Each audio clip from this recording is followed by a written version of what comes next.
Question number 1, इतिहास का पिता कहा जाता है। आपके सामने चार ऑप्शंस है। ऑप्शन नंबर ए हेरोडोटस को, ऑप्शन नंबर बी एरिटोस्थेनीज को, ऑप्शन नंबर सी सुकरात को, ऑप्शन नंबर डी आर्किमिडीज को। इन चारों ऑप्शन में से कौन सा ऑप्शन सही है? तो दोस्तों जल्दी करिए, बताइए। चलिए देखिए, इसमें आपका पहला ऑप्शन सही है, हेरोडोटस को, यानी कि हेरोडोटस को इतिहास का पिता कहा जाता है। अब आपके सामने रहा प्रश्न नंबर 2, निम्न में से किसके द्वारा हड़प्पा की खोज की गई?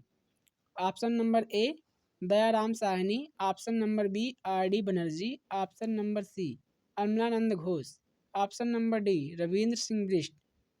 आपके सामने चार ऑप्शंस हैं। इन चार ऑप्शंस में से कौन सा उत्तर सही है? तो चलिए आइए देखते हैं हम कौन सा उत्तर सही है। इसमें आपका ऑप्शन नंबर ए सही है, यानी कि दयाराम साहनी के द्वारा हड़प्पा की खोज की गई थी। अब आपके सामने ये रहा तीसरा प्रश्न, मोहनजोदड़ो में पाई गई सबसे बड़ी इमारत इनमें से कौन सी थी? ऑप्शन नंबर ए विशाल अन्नागार, ऑप्शन नंबर बी महान स्नानागार, ऑप्शन नंबर सी स्तंभ हाल, ऑप्शन नंबर डी दो मंजिला मकान। आपके सामने ये चार ऑप्शंस हैं। इन चार ऑप्शंस में से कौन सा उत्तर सटीक है? तो चलिए आइए देखते हैं हम। इसमें भी पहला ही ऑप्शन सही है, विशाल अन्नागार। ठीक है दोस्तों। अब ये रहा आपका चौथा प्रश्न, सिंधु घाटी सभ्यता की मुख्य विशेषता इनमें से क्या मानी जाती है? ऑप्शन नंबर ए जाति समाज, ऑप्शन नंबर बी प्रकृति की पूजा, ऑप्शन नंबर सी पशुपालन, ऑप्शन नंबर डी व्यवस्थित शहरी जीवन। इसमें आपके कौन सा ऑप्शन सबसे सही है? ऑप्शन नंबर डी व्यवस्थित शहरी जीवन आपका सबसे सही उत्तर है। चलिए आइए देखते हैं प्रश्न नंबर 5, इनमें से किस नदी के किनारे हड़प्पा के खंडहर मिलते हैं? Option number A Sutlej, option number B Jhelum, option number C Bhogava, option number D Ravi. आपके सामने ये चार ऑप्शंस हैं। इन चार ऑप्शंस में से कौन सा उत्तर सही है? तो चलिए आइए देखते हैं। इसमें ऑप्शन नंबर डी सही है, यानी कि रावी, रावी नदी के किनारे हड़प्पा के खंडहर मिलते हैं। अब ये रहा आपके सामने छठवां प्रश्न, त्रिपिटक धर्म ग्रंथ का संबंध निम्न में से किससे है? ऑप्शन नंबर ए जैन धर्म से, ऑप्शन नंबर बी बौद्ध धर्म से, ऑप्शन नंबर सी हिंदू धर्म से, ऑप्शन नंबर डी ईसाई धर्म से। आपके सामने ये चार ऑप्शन हैं। इन चार ऑप्शन में से कौन सा उत्तर सही है? तो चलिए आइए देखते हैं। इसमें आपका ऑप्शन नंबर बी सही है, बौद्ध धर्म से। ये रहा प्रश्न नंबर 7, गौतम बुद्ध ने अपना पहला प्रवचन किस स्थान पर दिया था? आपके सामने चार ऑप्शंस हैं। Option number A Sarnath, option number B Vaishali, option number C Gaya, option number D Pataliputra. आपके सामने चार ऑप्शंस हैं दोस्तों। इन चार ऑप्शंस में से कौन सा उत्तर सही है? तो चलिए आइए देखते हैं। इसमें ऑप्शन नंबर ए सही है, सारनाथ, यानी कि सारनाथ में गौतम बुद्ध ने अपना पहला प्रवचन दिया था। ये रहा प्रश्न नंबर 8, कनिष्क के शासनकाल में का आयोजन हुआ था? ऑप्शन नंबर ए द्वितीय बौद्ध संगीति, ऑप्शन नंबर बी प्रथम बौद्ध संगीति, ऑप्शन नंबर सी चतुर्थ बौद्ध संगीति, ऑप्शन नंबर डी तृतीय बौद्ध संगीति। आपके सामने ये चार ऑप्शन हैं। इन चार ऑप्शन में से सबसे सही उत्तर कौन सा है? तो चलिए आइए देखते हैं। इसमें ऑप्शन नंबर सी सही है, चतुर्थ बौद्ध संगीति।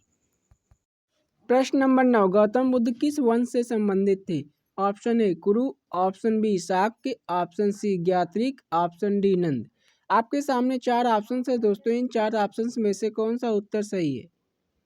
तो चलिए आइए देखते हैं हम कि इस ऑप्शन में से कौन सा उत्तर सही है। इसमें आपका ऑप्शन नंबर बी यानी कि शाक्य, शाक्य सही है, यानी कि गौतम बुद्ध शाक्य वंश से संबंधित थे। ठीक है दोस्तों।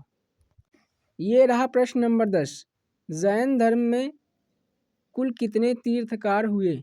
Option A 21, option B 22, option C 23, option D 24। अब ये आपके सामने चार ऑप्शन हैं। इन चार ऑप्शन में से कौन सा उत्तर सही है? तो चलिए आइए देखते हैं हम कि इसमें कौन सा उत्तर सही है। इसमें ऑप्शन नंबर डी 24, यानी कि जैन धर्म में कुल 24 तीर्थकार हुए। ऑप्शन नंबर डी इसमें सही है। प्रश्न नंबर 11, मगध की प्रथम राजधानी कौन सी थी? Option A Rajgiri, option B Vajji, option C Pataliputra, option D Vaishali. आपके सामने चार ऑप्शन है दोस्तों, इन चार ऑप्शन में से कौन सा उत्तर सही है? तो चलिए आइए हम देखते हैं इसमें कौन सा उत्तर सही है। इसमें आपका ऑप्शन नंबर ए राजगिरी सही है, यानी कि मगध की प्रथम राजधानी राजगिरी को कहा जाता था। ये रहा प्रश्न नंबर 12, सिकंदर महान ने जब भारत पर आक्रमण किया उस समय किसका शासन था? Option A Ajatashatru, option B Mahapadmananda, option C Dhanananda, option D Chandragupta Maurya. आपके सामने ये चार ऑप्शन से इन चार ऑप्शन में से कौन सा उत्तर सही है? तो चलिए आइए देखते हैं इसमें कौन सा उत्तर सही है। इसमें ऑप्शन नंबर सी धनानंद सही है। ठीक है दोस्तों। प्रश्न नंबर 13, अर्थशास्त्र की रचना किनके द्वारा की गई थी? Option number A Chandragupta Maurya, option number B Chanakya, option number C Ashoka, option number D Bindusara. आपके सामने ये चार ऑप्शन है, इन चार ऑप्शन में से कौन सा उत्तर सही है? तो चलिए आइए देखते हैं हम कि इसमें कौन सा उत्तर सही है। इसमें ऑप्शन नंबर बी चाणक्य, यानी कि अर्थशास्त्र की रचना चाणक्य के द्वारा की गई थी। इसमें ऑप्शन बी सही है। प्रश्न नंबर 14, निम्न में से किस वर्ष कालिंग का युद्ध हुआ था? Option A 264 BC, option B 263 BC, option C 262 BC, option D 261 BC। आपके सामने ये चार ऑप्शन हैं, इन चार ऑप्शन में से कौन सा उत्तर सही है?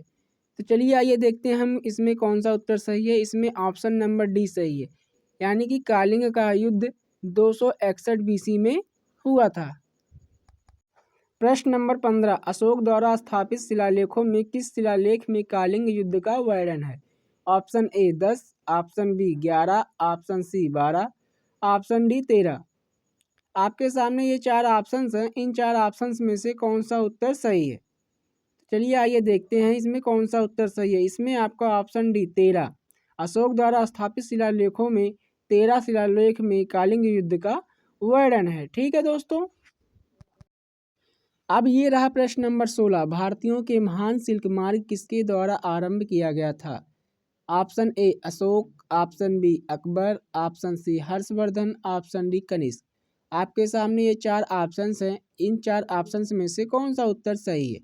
तो चलिए आइए देखते हैं हम इसमें कौन सा उत्तर सही है। इसमें आपका ऑप्शन नंबर डी कनिष्क, भारतीयों के महान सिल्क मार्ग कनिष्क के द्वारा आरंभ किया गया था। प्रश्न नंबर 17, भारत में सर्वप्रथम स्वर्ण मुद्राएं किसके शासनकाल में चलाई गई थी? Option A Kushan, option B Maurya, option C Gupta, option D भारतीय यूनानी। आपके सामने ये चार ऑप्शन हैं, इन चार ऑप्शन में से कौन सा उत्तर सटीक है दोस्तों? तो चलिए आइए देखते हैं इसमें कौन सा ऑप्शन सही है। इसमें आपका ऑप्शन नंबर डी भारतीय यूनानी, भारत में सर्वप्रथम स्वर्ण मुद्राएं भारतीय यूनानी शासनकाल में चलाई गई थी। प्रश्न नंबर 18, संगम युग के इतिहास का संबंध किस स्थान से है? Option A Tamil Nadu, option B Pataliputra, option C Banaras, option D Sanchi. आपके सामने ये चार ऑप्शन है दोस्तों, इन चार ऑप्शन में से कौन सा उत्तर सही है? तो चलिए आइए हम देखते हैं कि इसमें कौन सा उत्तर सही है। इसमें आपका ऑप्शन नंबर ए तमिलनाडु सही है। संगम युग के इतिहास का संबंध तमिलनाडु से मिलता है। प्रश्न नंबर 19, तमिल भाषा के गौरव ग्रंथ शिल्पदिकारम व मणिमेखलई का संबंध किस धर्म से है? ऑप्शन नंबर ए हिंदू धर्म, ऑप्शन नंबर बी जैन धर्म, ऑप्शन नंबर सी बौद्ध धर्म, ऑप्शन नंबर डी ईसाई धर्म। आपके सामने ये चार ऑप्शंस हैं, इन चार ऑप्शंस में से कौन सा उत्तर सही है? तो चलिए आइए देखते हैं हम इसमें कि कौन सा उत्तर सही है। इसमें आपका ऑप्शन नंबर ए सही है, यानी कि हिंदू धर्म। प्रश्न नंबर 20, गुप्त वंश के किस शासक को भारत का नेपोलियन कहा जाता है? ऑप्शन नंबर ए चंद्रगुप्त प्रथम, ऑप्शन नंबर बी कुमारगुप्त प्रथम, option number C Chandragupta second, option number D Samudragupta. आपके सामने ये चार ऑप्शन हैं, इन चार ऑप्शन में से कौन सा उत्तर सही है? तो चलिए आइए हम देखते हैं कि इसमें आपका कौन सा उत्तर सही है। इसमें समुद्रगुप्त, यानी कि ऑप्शन नंबर डी सही है। समुद्रगुप्त को गुप्त वंश के शासक का भारत का नेपोलियन कहा जाता है। Thanks for watch the video like share and comment, channel को सब्सक्राइब करें। मिलते हैं ऐसे ही महत्वपूर्ण प्रश्नों के साथ अगले वीडियो में। धन्यवाद दोस्तों।